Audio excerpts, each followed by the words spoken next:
ketiga adalah peranan orang tua, nasihat orang tua. Orang tua tahu karena orang tua sudah mengalami bagaimana kehidupan berkeluarga. Mengapa perlu pendapat orang tua atau orang yang dituakan? Kalau Anda sekarang tinggal di Medan, tapi orang tua Anda di Palembang, tentunya nggak bisa minta pandangan orang tua. Pak, saya kalau nikah sama si Anton ini gimana Pak? Baik nggak? Nggak bisa, karena dia tinggal di Palembang. Tapi minta pandangan Bapak Gembala, Pak Anjur, atau pembina muda-mudi di sini. Yang tentunya yang sudah nikah ya, yang ngerti apa itu pernikahan, baru bisa. Jadi orang tua yang sudah atau yang sudah dituakan, kalau orang tua Anda di Palembang atau orang tua Anda di Singkawang sana, di Pontianak, itu tentunya dia bisa diminta pendapatnya. Tapi minta pendapat gembala Anda, ibu gembala. Kalau Anda terbuka sama sesama perempuan ya, sama ibu gembala, sama pembina ibu-ibu di jemaat banyak yang bijaksana, yang sudah menikah tentunya ya.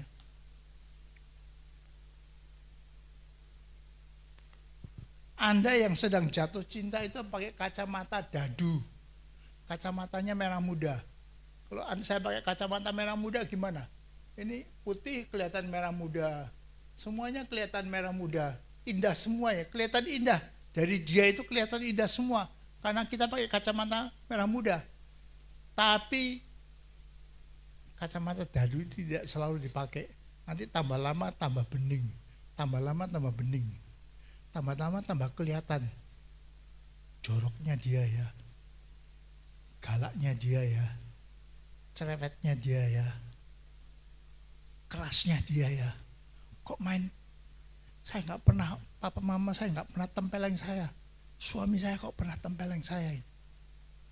Memang sudah 5 tahun nikah, tapi kok dia tempeleng saya nggak pernah ditempeleng sama orang tua saya.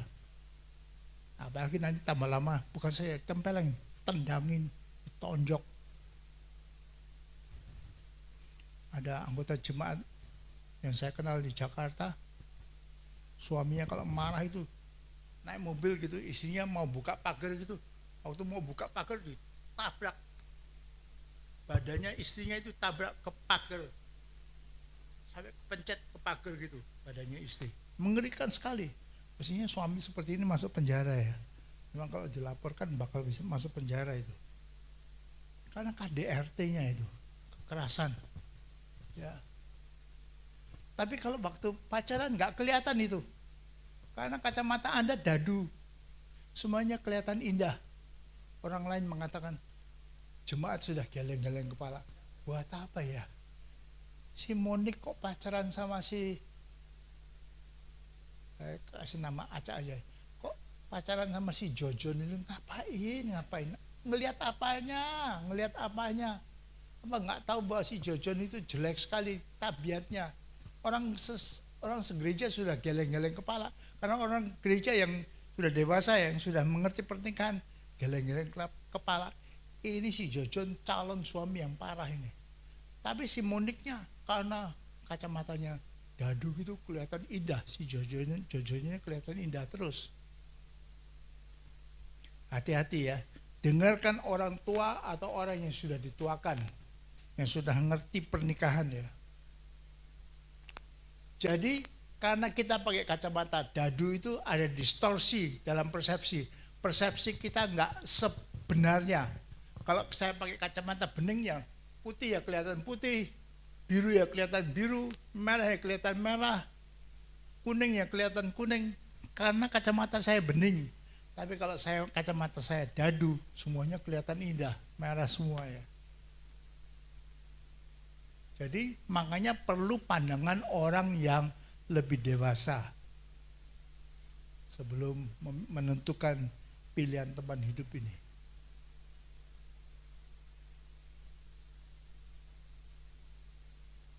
Yang terakhir, faktor keempat adalah Allah yang dinyatakan dalam iman dan doa. Allah akan sangat terlibat dalam hidup Anda kalau Anda mau melibatkan Allah. Kalau Anda minta tolong Allah untuk terlibat dalam pilihan teman hidup yang sangat penting ini, tentunya ada dua pilihan yang sangat penting dalam hidup Anda. Pertama adalah iman, terima Kristus atau tolak Kristus. Terima Kristus keselamatan kekal, tolak Kristus neraka kekal. Teriak-teriak dalam neraka kekal selama-lamanya. Teriak-teriak Anda terus. Ini pilihan yang paling utama ya. Terima Kristus selamat kekal, tolak Kristus kematian kekal. Yang kedua adalah nikah atau tidak, dan kalau nikah sama siapa. Ini bukan saja berlaku, memang berlaku dalam dunia ini, tapi akibatnya juga bisa sampai kekal. Seperti tadi ya, istri yang Kristen nikah sama orang agama lain dilarang ke gereja. Ya udah, daripada tadi tabokin terus seperti ini, ya udah saya nggak ke gereja aja. Tuhan nggak ngerti. Ya akibatnya kehilangan keselamatannya. Nggak mau lagi beribadah kepada Tuhan Yesus Kristus. Nggak mau lagi mempertuhankan Yesus Kristus. Jadi faktor keempat ini. Jadi Anda libatkan Allah dalam pilihan teman hidup itu. Kita pasrah kepada Allah. Tuhan, aku serahkan pilihan teman hidup ini dalam tangan-Mu Tuhan. Aku pasrahkan dalam tangan-Mu Tuhan. Karena apa? Karena Allah tahu kita perlu amplas nomor berapa, dan Allah tahu dan memberi yang terbaik bagi kita. Jadi kalau saya punya dua batu kali yang kasar gitu ya, permukaannya kasar begitu ya, tapi saya masukkan dalam satu bola begitu, lalu diputar begitu, sehingga mereka bergesekan terus, dua bola ini bergesekan terus. Nanti setelah lama dibuka, bolanya jadi kecil, tapi jadi relatif halus lagi, nggak kasar lagi. Nah itu gambaran pernikahan. Saya nikah sama istri saya, walaupun kita dua-duanya orang Kristen, sifatnya masih banyak kasar-kasarnya, seperti bola batu yang kasar, batu kali yang kasar itu. Dan dalam pernikahan itu sama Tuhan itu, Tuhan tahu setepat-tepatnya saya itu perlu istri seperti apa. Ya Tuhan akan satukan saya dengan seorang istri yang dalam pernikahan. Saya menikah tahun 80, istri saya meninggal tahun 2013, jadi kita menikah 33 tahun, dan dalam waktu 33 tahun ini kita saling gesek begini. Tambah lama kita tambah sabar, tambah lama tambah dewasa, sifat-sifat kasarnya tambah lama tambah hilang. Tapi perlu digesek, perlu amplas, diamplas ini ya, diamplas terus dalam hubungan suami istri itu. Jadi Allah tahu kita perlu amplas nomor berapa, amplas yang lembut aja atau amplas yang kasar begitu, dikikir begitu ya. Itu tahu, Allah tahu setempat-tempatnya. Dan Allah tahu dan memberi yang terbaik bagi kita. Kalau saudara libatkan Allah ya. Kalau saudara maunya sendiri, saya maunya sendiri, gak perlu Allah. Saya mau pilih cewek yang cantik gitu, cowok yang ganteng seperti itu, om-om yang kaya seperti itu. Ya Anda gak libatkan Allah ya. Allah diem aja, nanti dapat yang kejeblos, yang jelek-jelek. Tapi Allah tahu dan akan memberi yang terbaik kalau Anda libatkan dia dalam pilihan teman hidup ini ya. Nah, sekarang kita lihat ada 4 saringan tadi itu ya. Lahir baru, cari orang sudah bertuhan dengan Kristus. Dewasa, kepribadiannya baik. Ketiga, peranan orang tua. Dan peranan Allah melalui iman dan doa. Ini 4 saringan yang saudara harus perhatikan waktu Anda pilih. Moga-moga 4 saringan itu cocok untuk cowok atau cewek yang Anda pilih jadi suami istri ya.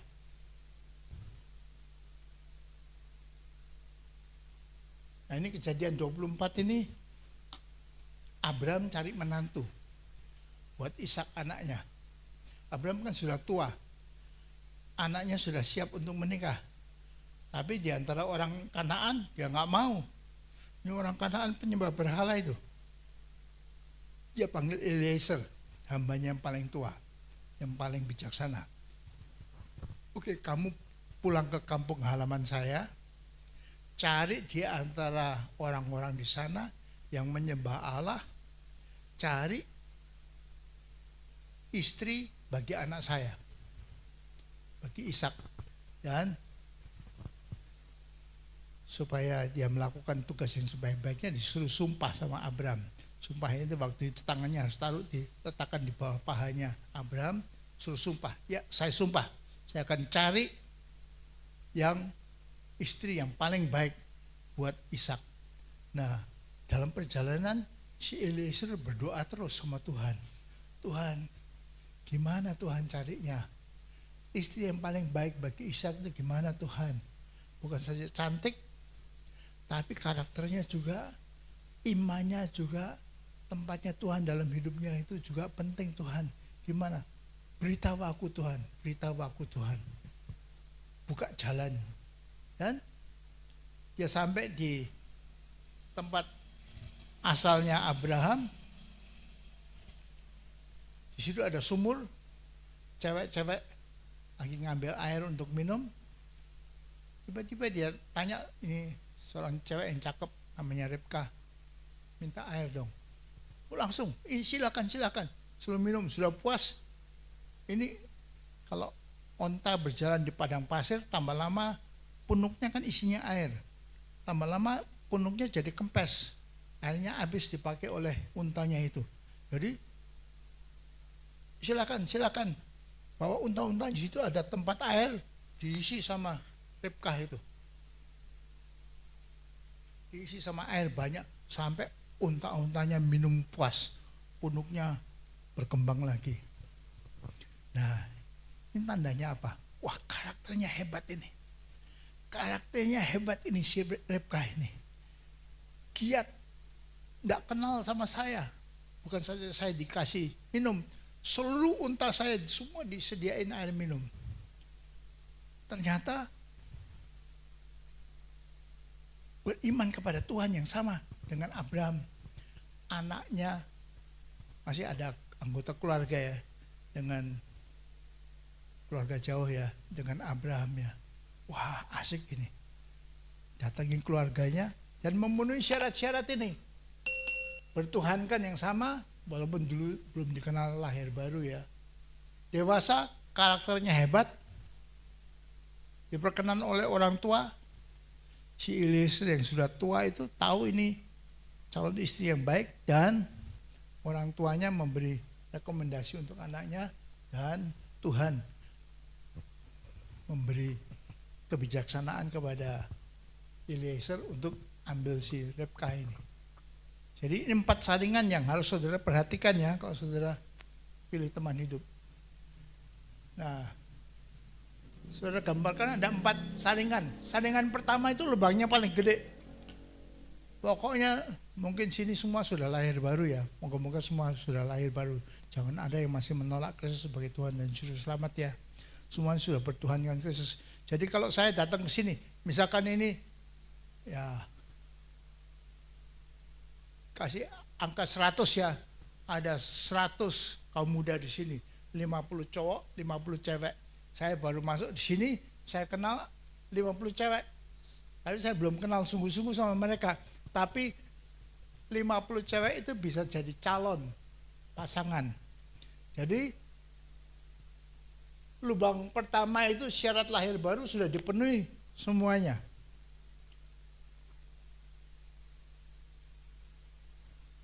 Yang kedua itu karakter. Lubangnya lebih kecil itu. Saringan kedua itu saringan dewasa dan juga selera ya. Saya suka atau enggak ya. Ini dewasa dan karakter ya. Kepribadiannya ya. Kalau saya enggak selera, enggak suka ya jangan dipaksa kalau Anda enggak suka ya. Lalu peran orang tua. Lubangnya lebih kecil-kecil. Dan Allah. Ini lubangnya cuma 1 dan kecil ya. Enggak bisa lebih dari 1. Enggak boleh lebih dari 1. Ini saringan-saringan yang saudara perhatikan ya kalau nanti memilih teman hidup ya. Nah, misalkan ada 100 cewek yang saya baru kenalan ya, karena saya baru masuk di sini.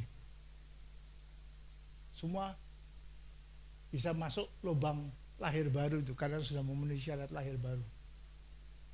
Tapi ternyata 40 keluar. Hanya 60 saja yang sungguh-sungguh bertuhankan Yesus Kristus. Lalu masuk saringan kedua, saringan karakter dan saringan selera saya ya. Selera saya ya. 60 masuk saringan yang lebih kecil itu. Misalkan mental 60, 50, lolos hanya 10. Yang saya anggap cukup dewasa 10. Yang sesuai dengan selera saya, yang saya sukai 10. Lalu masuk orang tua ini, peranan orang tua. Suatu saat, suatu petang, saya lagi di kamar depan, mama saya lagi jahit, saya lagi baca koran begitu. Tiba-tiba mama saya tanya, gimana kamu? Udah siap pacaran nggak? Ma, kalau si Maria kira-kira gimana, Ma? Cocok nggak jadi istri, Ma? Ya, kalau mama lihat Maria itu cocok. Sayang sama orang tua, hormat sama orang tua. Wah, tiap kali lihat mama itu, selamat pagi tante, selamat pagi, selamat siang, hormat dia. Mungkin dia calon istri yang baik. Kalau si Ana gimana? Ini nama acak aja ya. Kalau ada nama Ana jangan tersinggung ya. Kalau si Ana gimana, Ma? Jangan si Ana. Orangnya kelihatannya galak ya, judes ya. Jangan si Ana. Jadi ditolak. Mama nggak setuju. Kalau si Susi gimana, Ma? Susi, jangan juga. Kalau bisa jangan Susi juga jangan. Jadi pandangan orang tua sangat penting untuk menentukan. Mungkin dari 10 itu yang mental adalah 7, yang lolos cuma 3. Nah, sekarang masuk saringan terakhir. Masuk saringan terakhir itu saringan Tuhan. Lubangnya paling kecil ataupun nggak ada lubangnya. Kalau ini nggak ada lubangnya gimana? Ya artinya Anda nggak nikah. Nggak apa-apa atau papa? Papa atau nggak papa? Nggak nikah. Papa atau nggak papa? Nggak nikah. Mestinya nggak apa-apa juga ya, mestinya nggak apa-apa ya. Tapi biasanya dari 3 itu nanti ada 1, hanya 1 aja, nggak boleh 2 ya, hanya 1 aja. Yang 2-nya mental, lolos hanya 1 aja. Tapi ini sudah saringan seperti yang saya bicarakan petang ini. Harus lahir baru, bertuhankan Kristus, tambah intim sama Tuhan, tambah luar biasa. Tambah suka praise and worship, tambah aktif dalam kegiatan kerohanian, tambah hebat. Kedua, karakternya hebat juga, tambah sabar, tambah murah hati, bisa menahan mulut, nggak judes, nggak galak, sama sekali tidak ada KDRT-nya, tidak main tempeleng, main tendang, melecehkan orang, maki-maki, kata-kata kasar sama sekali tidak ada. Yang ketiga adalah pendapat daripada orang tua. Anda minta pendapat dari orang tua, atau kalau nggak ada orang tua Anda di sini, orang tua ada di Singkawang, minta pandangan Bapak Pendeta atau Ibu Gembala ya. Yang terakhir adalah kehendak Allah. Kehendak Allah bisa 0, Anda nggak nikah seumur hidup, it's okay. Nggak menikah itu oke juga, tapi biasanya Allah membolehkan 1 lolos. Sehingga melalui saringan yang dewasa ini sesuai, dan ini ada dalam Alkitab semua ya. Contoh-contohnya, walaupun saya tadi tidak baca banyak ayat Alkitab, tapi contoh-contohnya ada dalam Alkitab. Ini cara mencari teman hidup yang bijaksana, yang Anda harus lakukan. Jangan nggak dilakukan, nanti kejeblos Anda kalau nggak melakukannya ya.